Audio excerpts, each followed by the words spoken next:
Hallo ihr Lieben, heute möchte ich dir zeigen, wie du zu Hause das türkische Weißbrot selber backen kannst, das sogenannte Samun Ekmek. In der Türkei wird es sehr, sehr oft zum Frühstück verzehrt, selbst zum Abendbrot, und ich zeige dir, wie es geht.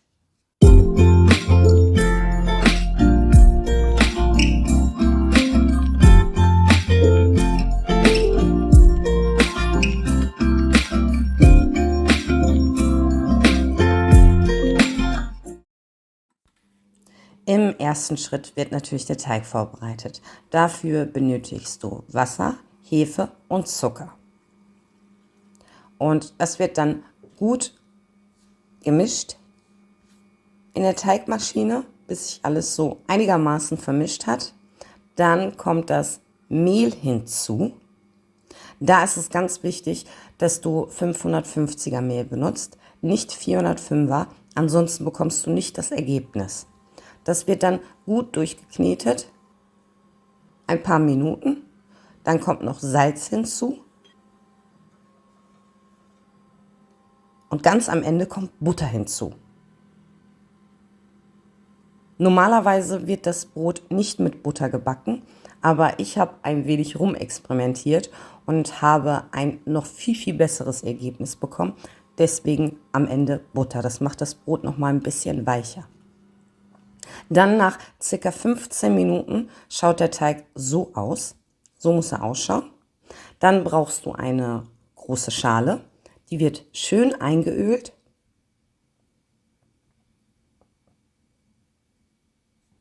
Da kommt der Teig dann hinein. Und dann kannst du den Teig nochmal dehnen und falten. Und wenn du das dann erledigt hast, wird der Teig dann einmal komplett, also luftdicht, verpackt und ruht dann 12 Stunden, also bei Raumtemperatur. Dadurch, dass auch ein ganz, ganz kleiner Anteil an Hefe ist, muss sich das natürlich auch gut verdoppeln. Daher 12 Stunden Ruhezeit. Am besten, man bereitet es so um 8 Uhr vor und lässt es dann einfach stehen.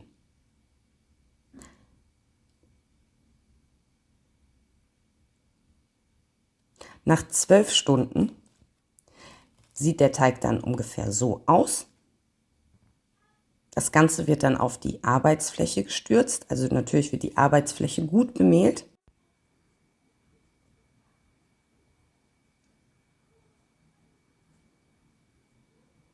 Dann wird der Teig auf die Arbeitsfläche gestürzt.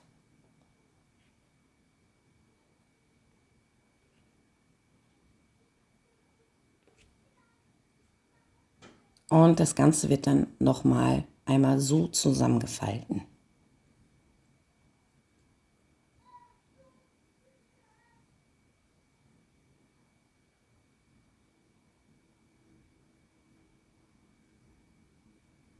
Nachdem du das dann gemacht hast, wird der Teig dann halbiert. Die Teigstücke haben um die 450 Gramm jeweils. Und wenn du das dann erledigt hast, wird das Ganze dann gleich so auseinander gedrückt, aber ganz leicht. Also die Luftbläschen müssen im Teig drinne bleiben. Und das machst du dann mit beiden Teigstücken. Immer wieder ein bisschen bemehlen, weil das immer noch so ein bisschen klebt.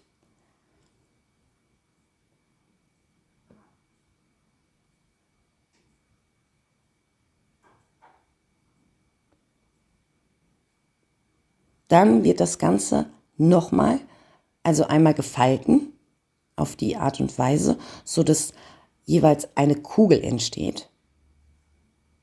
So bringen wir Spannung in den Teig und im Backofen geht das Brot dann richtig schön auf.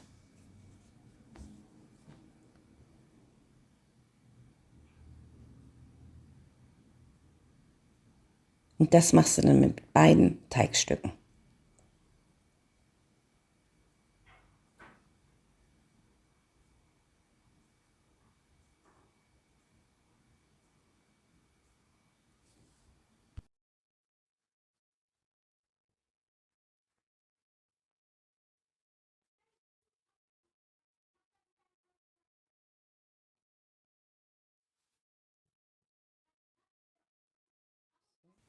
So, wenn das dann erledigt ist, kommt die Klarsichtfolie zum Einsatz. Das Ganze wird abgedeckt und bleibt nochmal 30 Minuten so stehen.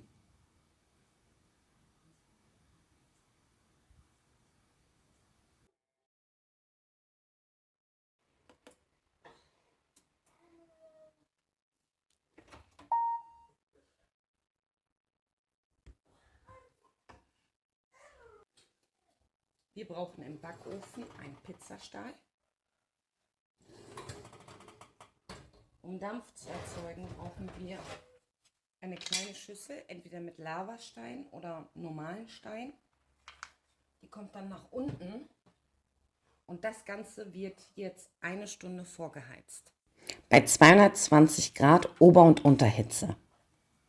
Nach 30 Minuten Ruhezeit für die Teiglinge wird dann die Klarsichtfolie abgedeckt.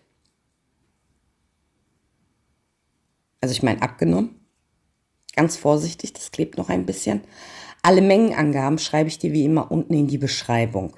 Und falls dir das Video bis hier gefallen hat, würde ich mich natürlich sehr über einen Daumen nach oben freuen. So, jetzt wird das Ganze in Form gebracht.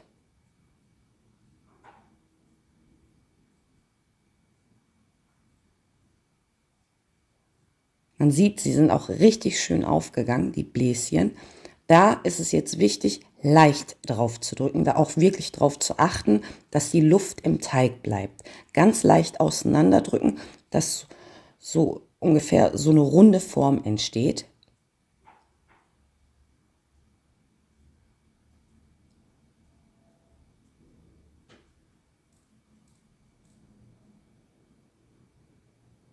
Dann wird das Ganze so eingeklappt.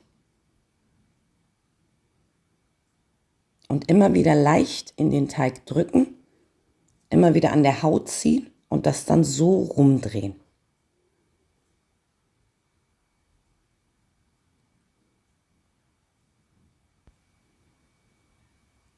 So, dann wird nochmal da, wo die Naht verläuft, das nochmal schön angedrückt.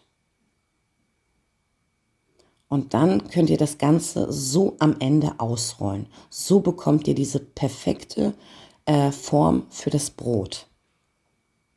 Leicht andrücken. Die Arbeitsfläche da darf nicht zu viel Mehl sein, ansonsten habt ihr Schwierigkeiten, das einzurollen. Am Ende dreht ihr das nochmal um und dann wird nochmal die Naht leicht angedrückt. Und das Ganze wiederholt ihr dann wieder mit dem zweiten Teigstück. Leicht auseinanderdrücken. Also es geht auch wirklich sehr, sehr gut, dadurch, dass der Teig, also die Konsistenz ist nicht zu klebrig und auch nicht zu fest.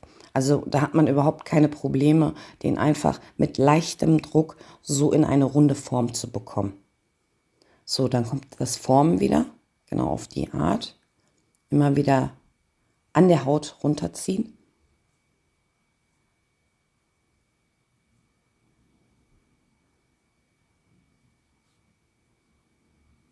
Die Naht andrücken.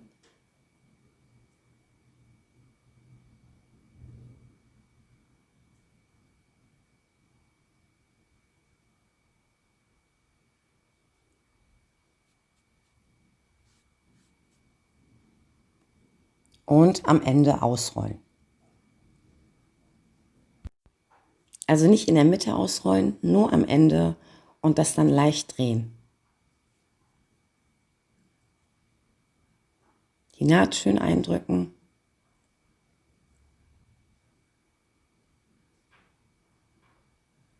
Das Ganze kurz zur Seite stellen. Dann brauchst du ein Küchentuch.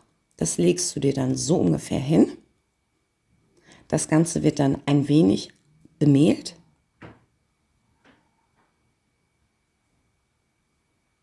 Dann kommen die Brote exakt mit der Naht nach unten, werden die so draufgelegt. Also die Naht kommt auf die untere Seite.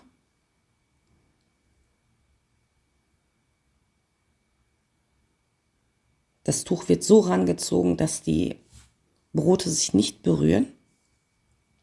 Und das Ganze wird dann mit Klarsichtfolie abgedeckt.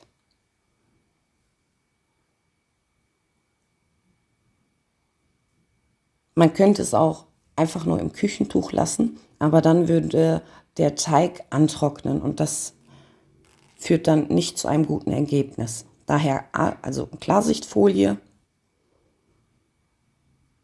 Das Ganze wird dann so abgedeckt und ruht nochmal für 30 Minuten. Nach den 30 Minuten wird dann der Teig auf ein Backblech, könntet ihr nehmen. Ich habe jetzt hier so ein Gitterrost mit der Naht, also die Naht ist immer noch unten. Also die glatte Fläche kommt nach oben. Das Ganze wird im 45 Grad Winkel eingeschnitten. Ihr dürft nicht zu tief einschneiden. Aber wie gesagt, also es wird einmal so durchgezogen. Und wenn ihr das Brot dann also angeschnitten habt, dann wird das Ganze nochmal leicht mit einer Sprühflasche feucht gemacht. Ihr könntet auch, falls ihr sowas nicht zu Hause habt, das einfach mit einem Backpinsel feucht machen. Und dann wandert das Ganze in den Backofen bei 220 Grad Ober- und Unterhitze. Plus Wasserdampf. Das habe ich ja ganz am Anfang erklärt, wie das funktioniert. Ich habe hier so eine 25 Milliliter Spritze ich mir reicht vollkommen aus.